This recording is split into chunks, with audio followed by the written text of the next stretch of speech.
আজকে বানিয়েছিলাম দুধ দিয়ে সুজির হালুয়া, তার সাথে দুধ পনির, আর তার সাথে ছিল ঝাল ঝাল আলুর দম। আর যেটা ছিল স্টার অফ দ্য ডে সেটা হচ্ছে বাসন্তী পোলাও।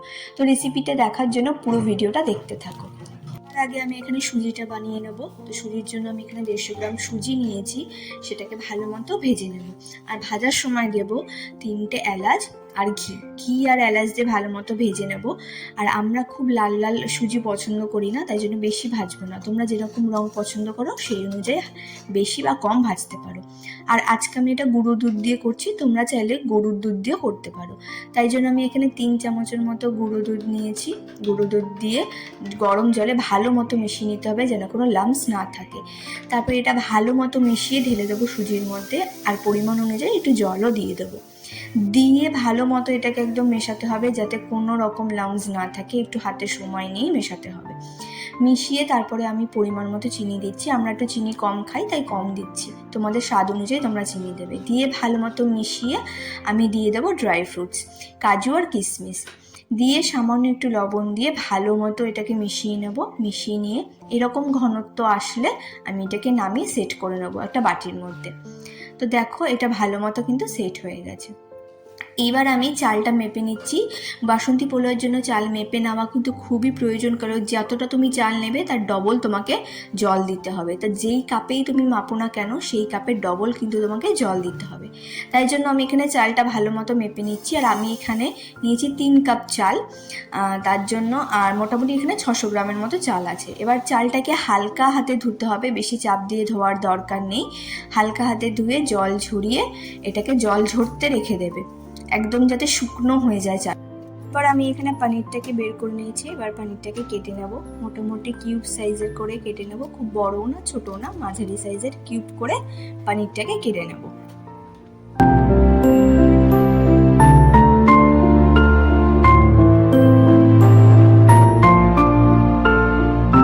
এরকম সাইজে আমি পনিরটাকে কেটে নিয়েছি। এবার একটা প্যান বসিয়ে দেবো সাদা তেল, আর তার মধ্যে দেবো সামান্য একটু নুন, দিয়ে পনিরটাকে ভাজবো। ভাজার সময় আমি কোনো হলুদ দিচ্ছি না, কারণ পনিরের যে রেসিপিটা আমি করব সেখানে আমি কোনো হলুদের ব্যবহার করব না, তাই আমি হলুদ দিয়ে ভাজছি না। এবার একে একে পনিরগুলোকে দিয়ে ভালো মতো ভেজে নেব। একটু লাল লাল করেই ভাজতে হবে।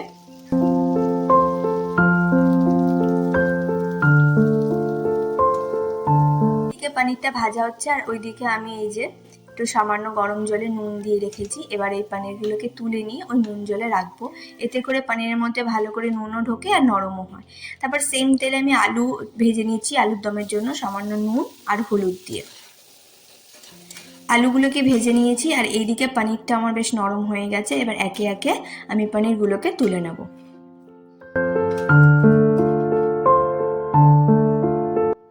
দুটো প্যান বসিয়ে দিয়ে আমি রান্নাটা করব। একটাই করব আমি পনির, আর একটা আলুর দম। তো এখানে সাদা তেল দিয়েছি আর দিচ্ছি একটু ঘি। তোমরা চাইলে পুরোটা ঘি আর অথবা পুরোটা সাদা তেলেও করতে পারো। তারপরে দিচ্ছি শুকনো লঙ্কা ফোড়ন, আর তারপরে দেবো গরম মশলা, গোটা গরম মশলা।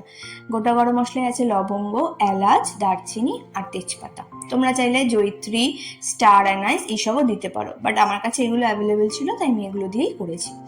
আর আলুর দমের জন্য দিচ্ছি সামান্য গোটা জিরে। আমি পনিরে কিন্তু কোনো গোটা জিরে ফোড়ন দিচ্ছি না।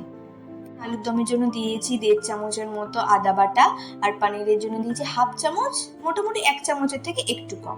আর টমেটো পেস্ট অনেকটা দিতে হবে, প্রায় আমি এখানে 4টে টমেটো পেস্ট করেছি। 2টো দিয়েছি তোমার আলুর দমে আর 2টো পনিরে। এর কোনো আদা রসুন পেঁয়াজ ব্যবহার হবে না, তাই টমেটোটাই কিন্তু হবে গ্রেভির মেন বেস, এই জন্য ওটা একটু বেশিই লাগবে। তারপরে এটাকে ভালো মতো মিশিয়ে নিতে হবে। ভালো মতো মেশাতে তারপরে এখানে আছে তোমার কাজু বাটা, পোস্ত বাটা, আর হচ্ছে চালমগজ বাটা। সেটা একসাথে মিশিয়ে নিয়ে পনিরটাতে দিয়ে দেবো। পনিরে এটা একটু বেশিই দেবো, আর আলুর দমের জন্য একটু কম রাখবো। তো ভালো এটা দিয়ে তারপরে দেবো হচ্ছে কাশ্মীরি লঙ্কার গুঁড়ো আর এমনি লঙ্কার গুঁড়ো। যেমন আমি বললাম, এই রেসিপিটাতে কোনো হলুদ গুঁড়ো, জিরের গুঁড়ো, ধনের গুঁড়ো ইউজ হবে না। তো লঙ্কার গুঁড়োটা দিয়ে সামান্য একটু জল দিয়ে তোমরা কিন্তু গরম জল করে রাখবে, কারণ মশলা যাতে লেগে না যায় সেই দিকে খেয়াল রাখতে হবে। এরপর এখানে আমি দিয়ে দিচ্ছি একটু লঙ্কা বাটা, তারপরে দিলাম যা গুঁড়ো মশলা, তোমার ধনের গুঁড়ো, জিরের গুঁড়ো, লঙ্কার গুঁড়ো সব দিয়ে সামান্য একটু জল দিয়ে ভালো মতো কষাতের জন্য রেখে দেবো।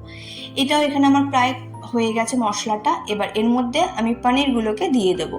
পনিরগুলো দিয়ে ভালো মতো মশলার সাথে মিশিয়ে নেব। দেখো পনিরগুলো দিয়ে এবার ভালো করে মশলার সাথে মিশিয়ে নেব।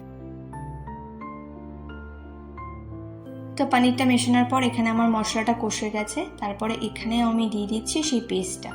এই পেস্টটা দিয়ে ভালো মতো মিশিয়ে নেব। তো এটা মেশানোর পর দেখো রঙটা একটু হালকা হয়ে গেছে। তো তোমরা চাইলে পরে এর মধ্যে কাশ্মীরি লঙ্কাগুলো দিয়ে নিতে পারো যদি রঙটা হালকা মনে হয়। আমি পরে অল্প দিয়েছিলাম। তারপরে এটা ঢেকে দেবো। তারপরে আমি আলুগুলোও দিয়ে দেবো এরপরে।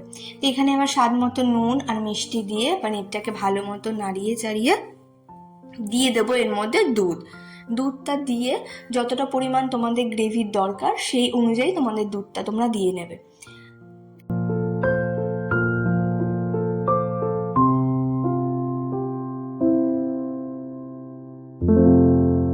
দেখো এখানে আলু দিয়েও আমার প্রায় কষানো হয়ে এসেছে।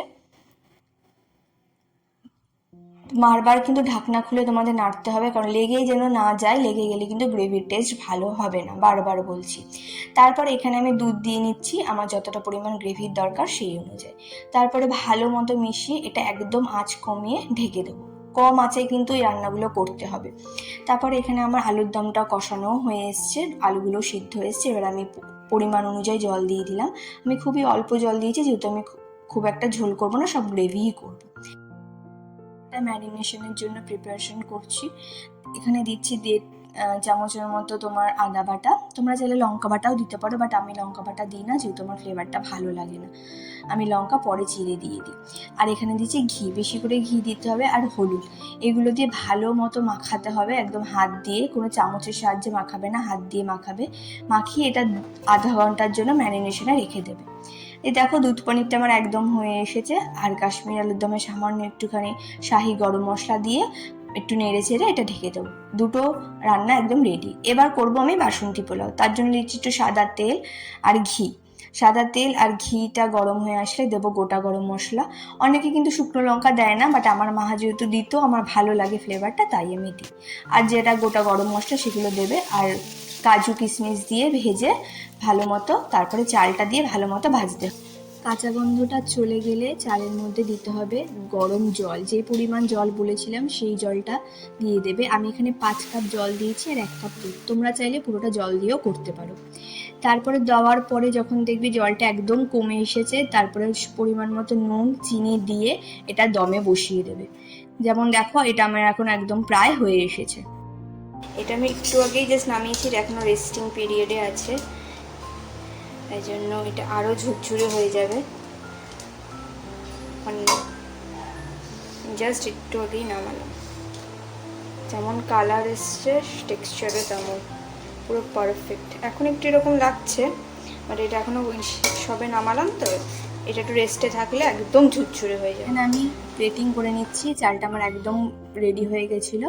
আর স্যালাডে আমি কেটেছি শুধু শসা, আর এখানে আলুর দম আর পনির ভালো মতো প্লেটিং করে দিলাম। দেখতে কিন্তু খুবই সুন্দর হয়েছে। তো আশা করি ভিডিওটা তোমাদের ভালো লেগেছে, রেসিপিটাও তোমাদের ভালো লেগেছে। যদি ভালো লাগে একটা লাইক করে দিও। দেখা হচ্ছে পরের একটি ভিডিওতে। সবাই ভালো থেকো, টাটা।